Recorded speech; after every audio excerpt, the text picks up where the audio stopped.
in Ottawa. We're going to be taking out some very cool animals for you guys today. Just a few quick rules before we get started. First rule, end of the show, or when you're done touching the animals, what should we all do with our hands? Wash our hands. Very good. We do not want to get germs. We don't want to get sick. But just so you guys know, the germs that I'm worried about are not the germs from my reptiles. You get more germs from cats and dogs than you do from my reptiles, guys. The biggest problem that we worry about when we worry about germs, guys, is actually other people. I think I saw Shane, one of my coworkers earlier, picking his nose before he pet the tortoise. So just make sure you guys wash your hands, all right?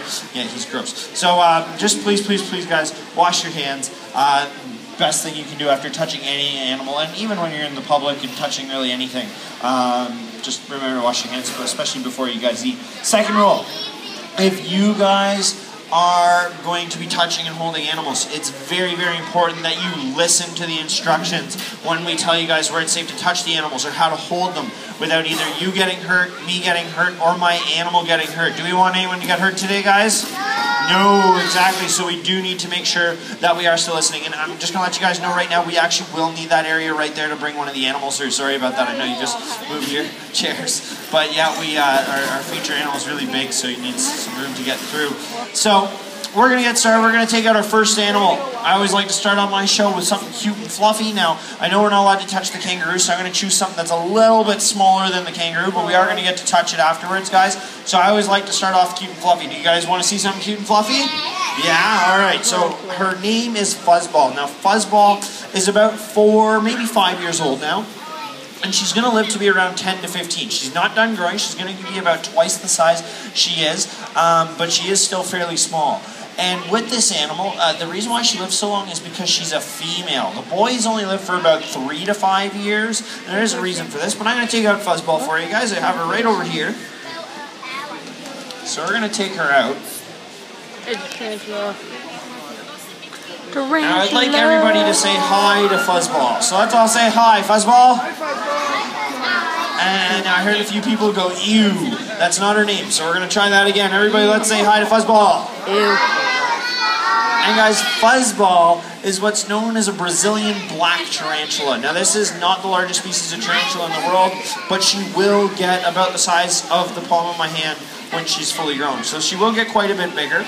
And the reason why the girls live so much longer, does anybody know why the girl tarantulas live longer than the boys? Do you know, buddy?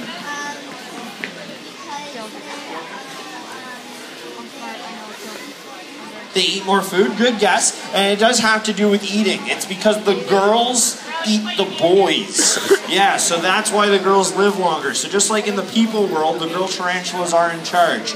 Now guys, with this little tarantula, she's actually super, super friendly. I know whenever we see a tarantula in movies or on TV, we see this big scary animal that bites and hurts people, and if you get bit by a tarantula, what happens like 10 seconds later? You die, right? Now, in real life, there's never been a documented case of somebody dying from a tarantula bite before. It's never happened.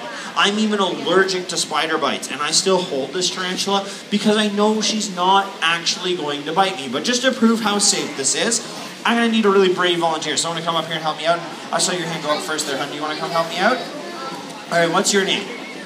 Juliana. Everybody, let's say hi to Juliana. All right, and how old are you, hon? You're going to turn 10. You got that planned. All right, awesome. So, Juliana, you're going to take your hand, and what you're going to do is you're going to just roll up your sleeve a little bit just so the tarantula doesn't get caught there, and you're going to keep your hand out there like that, all right? Then what we're going to do, just to prove how safe this is to everybody, remember, I said I'm allergic to spider bites, so I don't want to do this. That's why I need a volunteer. But what you're going to do is you're going to keep your hand there, all right? And then I'm going to take the tarantula, I'm just going to shake it, I'm going to get really, really angry, and then we're going to let it bite you on the pan just to prove how safe it is, okay? No, we're not going to do that. There is no way we would let you get bit by an animal today, all right? But what we are going to do is we're going to prove that I'm not just a crazy person up here holding a tarantula, all right? You are going to be able to hold the tarantula.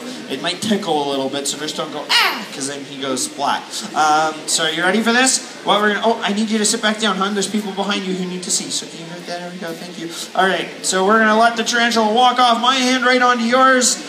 And everybody's going to give you a massive round of applause. Everybody, let's clap for it. Because not only did you just hold a very cool animal, you actually just conquered the world's biggest fear. Can I get a high five for that? Awesome, you can go sit back down, hon. Everyone, one last round of applause for her. That was absolutely amazing.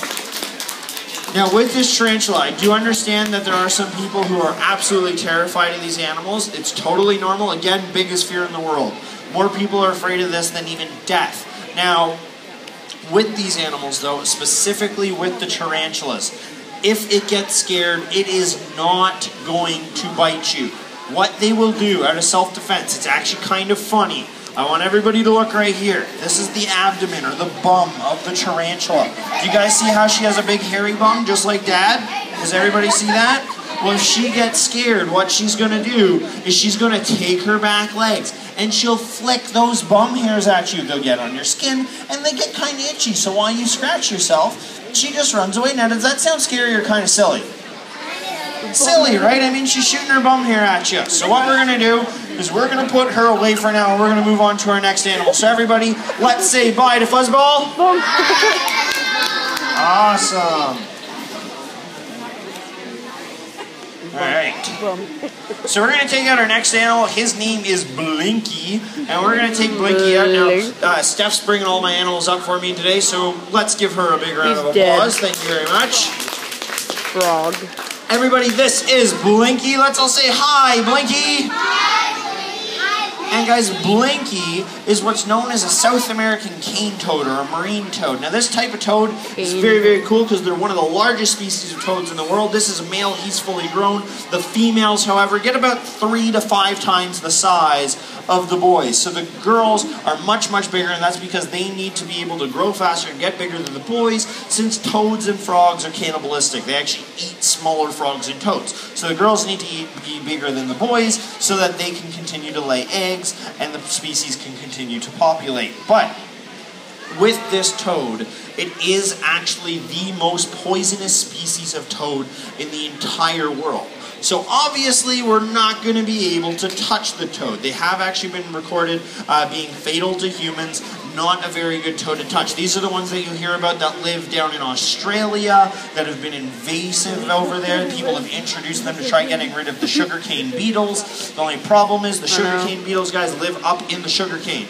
They do not come down to the ground very often, and the toads don't go up into the sugarcane. They stay down on the ground. So the toads and the beetles never really meet, so the toads are eating everything but the beetles. They're even eating things as large as jackrabbits. These toads get absolutely massive. They eat anything that fits inside their mouth, which is a big problem considering they eat everything that's smaller than them, and they are so poisonous that there is nothing that can eat them. Now the poison on this toad is secreted from very specific parts of its body. There's 2 little shoulder pad looking things up near his shoulder blades. Those are the bufo glands. That's where the toxin is secreted from in his skin. It actually comes out as like a little white pus. So he's not making any poison right now, which is why it's okay for me to hold him. But if too many people tried touching him, he would actually start secreting that out of fear. He would get kind of scared. Now, there's 2 other reasons why we can't touch the frog, or the toad, guys. Second reason, whenever a frog or a toad is scared, do you guys know what they do? They go pee. So if he's in your mouth or in your hand and he goes pee, it's going to be kind of gross, right? Nobody wants to get peed on today? No? Yeah, you got peed on before? Yeah, I got peed on by this guy earlier today. It's kind of in the job description. If it doesn't happen once a day, it's not been a good day. So with this toad, guys, he would go to the washroom. Most of his pee is actually water. It's very sterile. There's nothing really wrong with being peed on. It's just kind of gross. Third and most important reason, though. Amphibians have semi-permeable skin. And what this means is they are able to breathe and drink through their skin. Now, with this toad, his skin is kind of dry, but we have oils and sweat and salts in our skin, on our skin, that are damaging to an amphibian's body, to their skin. And they have tiny little holes that they breathe through. Now, just one person holding the toad isn't really going to be too dangerous for it, but if multiple people start holding it, that's when problems can occur. And what happens is those oils and those salts on our skin actually close the tiny little holes in the frog's skin that it breathes through, and it can no longer breathe. And what happens when we can't breathe? We croak, right? So we just want to make sure that doesn't happen to the... Sorry, that was horrible. We don't want that to happen to the toad, so we're not going to let everybody hold them. But instead, what we will do is I want to do something really cool. Frogs and toads, to catch their food, they catch it with their tongue and they get it in their mouth, but they swallow it in a very unique way. So what I want everyone to do, we're going to practice swallowing. So take your hand like this, hold your throat, and swallow. 10 minutes. Do you guys feel those muscles move? Alright, now frogs don't have those muscles in their throat. You guys can let go of your throats. We don't need to pass it out during the show.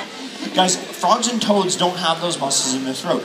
They can't swallow like you and me. So what they actually do to swallow their food is they use their eyeballs. Frogs swallow by blinking. And what they do is they blink. And parents, watch your kids, because whenever I say the word blink, the kids blink. It's awesome. So frogs blink. Their eyeballs poke into the top of their head, end up on the roof of their mouth, and then from there, they actually slide back and forth and push any food that's in their mouth down into their stomach. Do you guys think that's pretty cool? It's kind of gross too, right? Because what do frogs mostly eat? Bugs, right? Yes, they're touching things like worms with their eyeballs. But guys, with these toads, something that's kind of cool is scientists have discovered a new way to actually capture these animals in the places where they've become invasive and a huge concern. Even the tadpoles and the eggs are toxic, but when the eggs are toxic, they secrete the poison into the water to kind of scare off other animals from trying to eat them. Now, the tadpoles that have hatched will actually follow that toxin through the water because they smell it. And they'll go to those new tadpole eggs that haven't hatched yet, and they'll wait, they'll hang out until those eggs start to hatch, and those new baby tadpoles come out and they're really weak, and the bigger tadpoles will eat the smaller tadpoles. And so when they're eating each other, scientists discovered this, they saw that they were doing that, so they've started creating these traps that secrete the poison in the water. The tadpoles come swimming looking for an easy snack, and then they get caught in the trap, the scientists remove it from the water, and they bring it to an off-site location where they can take care of those pests. But guys, we're going to put Blinky, oh, he's doing it. Do you guys see how he's kind of puffing up? Oh, I need you to sit down over there, dude. Yeah, sometimes he's like a water gun. He just goes like 3-4 feet, just sprays. It's crazy. Actually, if I squeeze him on his sides and I aim his bum at you guys, I could probably hit the front row. Do you guys want to try ever and go, ah? No, that's gross. We're not going to do that. But guys, if I do grab him by his sides, I'm going to see if I can get him to do it. Wait for it. Do you guys hear that? What's he doing? He's telling me that he's a boy. And lots of people are like, well, how's he doing that? Guys, in the wild, or when a toad's looking for a girlfriend, what he'll do is he'll find this nice big toad, and he sees like this really comfortable spot on her back, and he'll go over and he'll give her a hug from behind. And what he does is he does that to just pretty well any toad that he sees, because he's like, oh, well, I'm not totally sure if that's a dude or a girl. I'm going to go just see see what's up. I'm going to go say hi. And the problem is, even to the toads, the girls and the boys look totally alike. So the boys will go over and they hug the girl, and if the girl likes him, she lets him stay there, and she gets a hug, and they're happy. But if it's a boy toad, the other toad's going to hold on, and then the boy will start going like this. He'll start croaking, and he'll start ribbiting, and he'll start vibrating. And that's because he's like, hey, I'm a dude, get off me. Yeah, because he doesn't actually know. There's no real way to tell the difference between the boys and the girls, even for the toads. So he starts vibrating, he's like, get off, I'm a dude. And the toad will go look for another toad that might be a girl. So that's actually how they communicate. That's how they tell each other which one's a boy and which one's a girl. Kind of funny, kind of cool. Guys, we're going to put Blinky here away. Let's all say bye to Blinky. Bye, Blinky. All right, we're just going to put Blinky actually right up here.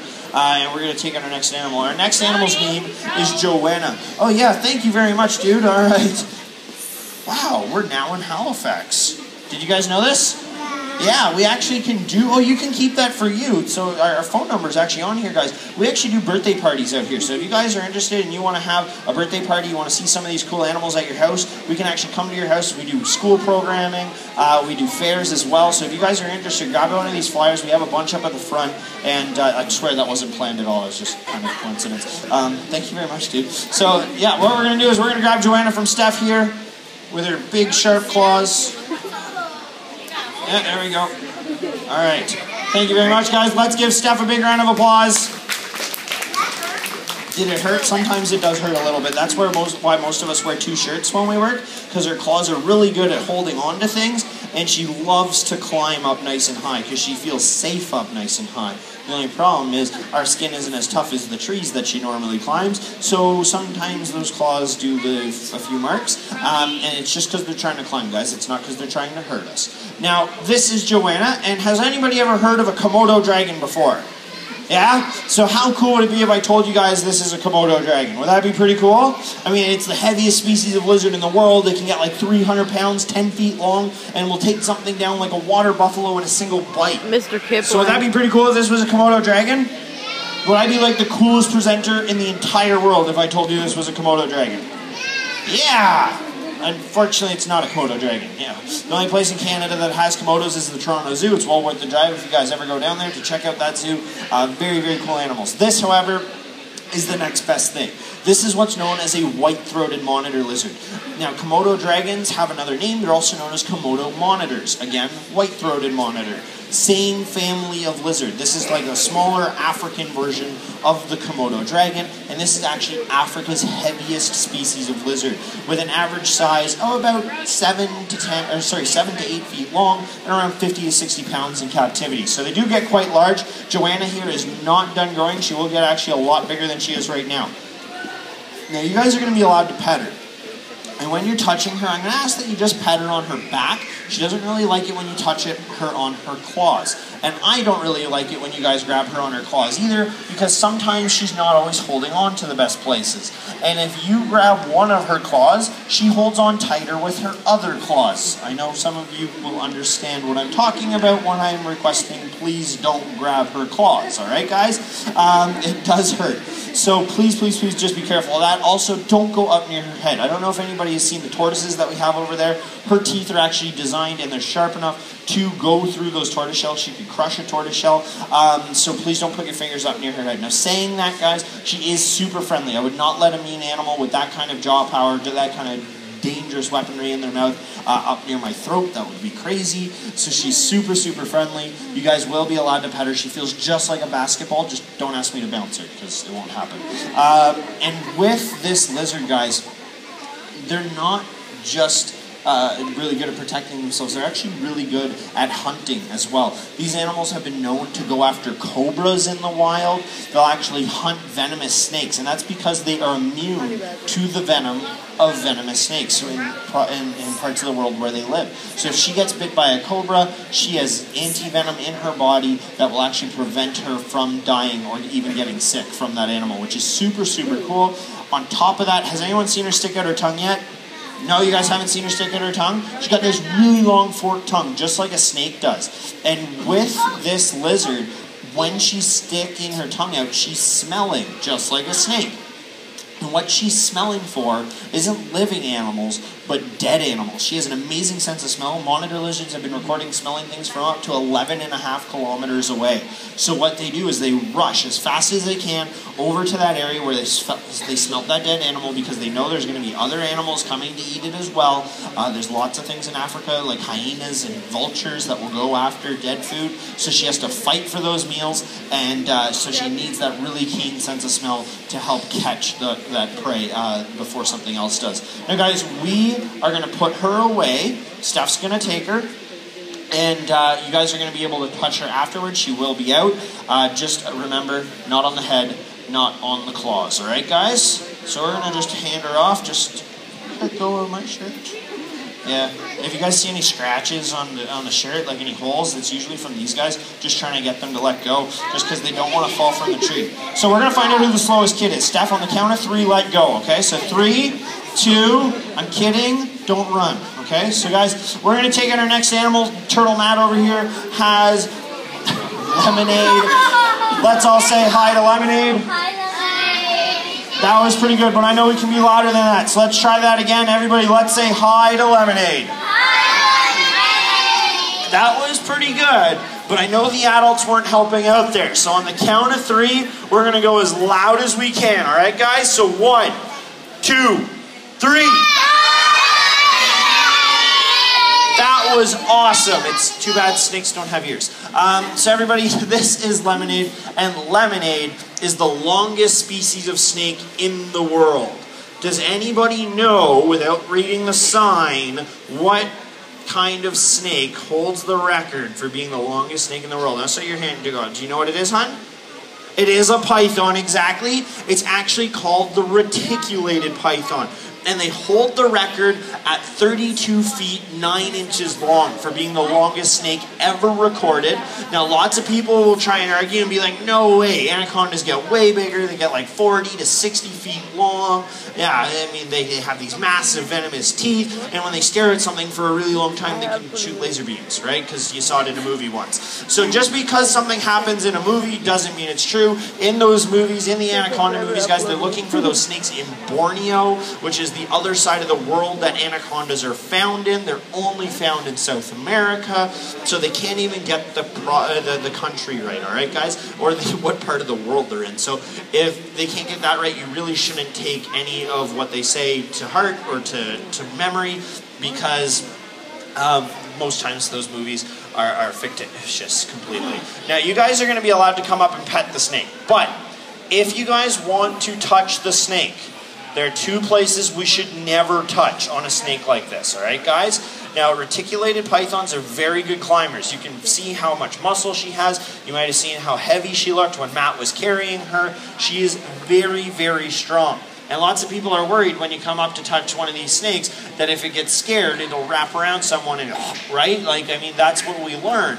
But snakes like this, constricting snakes, which is about 75% of all snakes, do not constrict out of self-defense. They only constrict things that they see as food, and for a snake to actually constrict something, they have to bite it out of hunger first, and then their body will instinctively start to wrap and coil and constrict and squeeze. So for anybody who doesn't know what constriction is, it's like a big hug goodbye before the snake swallows its food whole, all right, guys?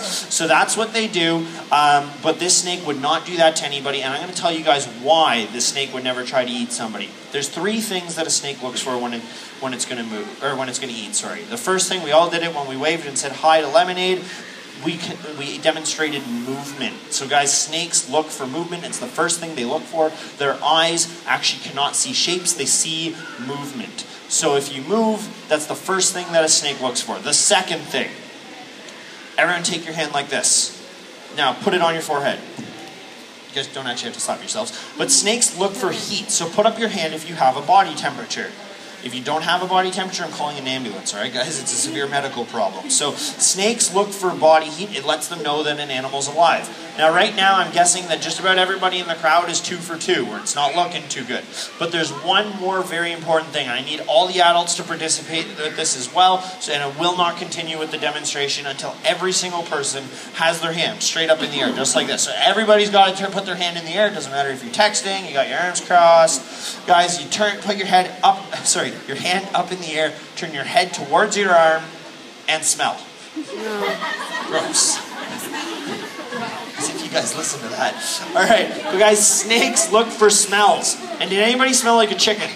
A rabbit, a gopher? If you smell like a chicken, you can't come up pet the snake, okay? Yeah, show end's totally different when that happens. But guys, if you smell like something that's furry or feathery, something that a snake sees as food, then to the snake, if you give off movement and you produce body heat, you are food. If you smell like a chicken, you move, you give off heat, what does that snake think you are? You're a chicken, and you're the world's biggest chicken, and that snake's going jackpot, all right, guys?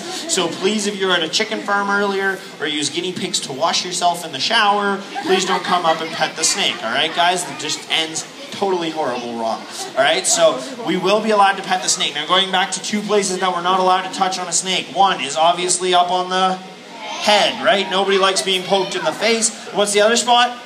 The tail. Now, the reason why we can't touch it on the tail, I know on movies, nature documentaries, those sorts of things, whenever you see somebody grab a snake, they tell you to grab it by the tail because that's the best place to grab the snake. You're the furthest place away from the head. Guys, there's a reason why even when they follow that advice in their own documentaries, that snake starts hissing and trying to bite the person when they grab it by their tail. That is where their reproductive organs are, where their private parts are. They don't like being grabbed there. If some weird dude walked up to you and grabbed you by your private parts, you wouldn't be very happy about it either, all right, guys? So, The snake obviously would not be comfortable with that. It's not you who's going to get bit. I'm the one holding the head. So it's a safety thing for me. Please, please, please, guys, do not grab the snake by its tail. If you want to come pet the snake, you're more than welcome to. My name again is Dawson. Thank you very much for watching this presentation.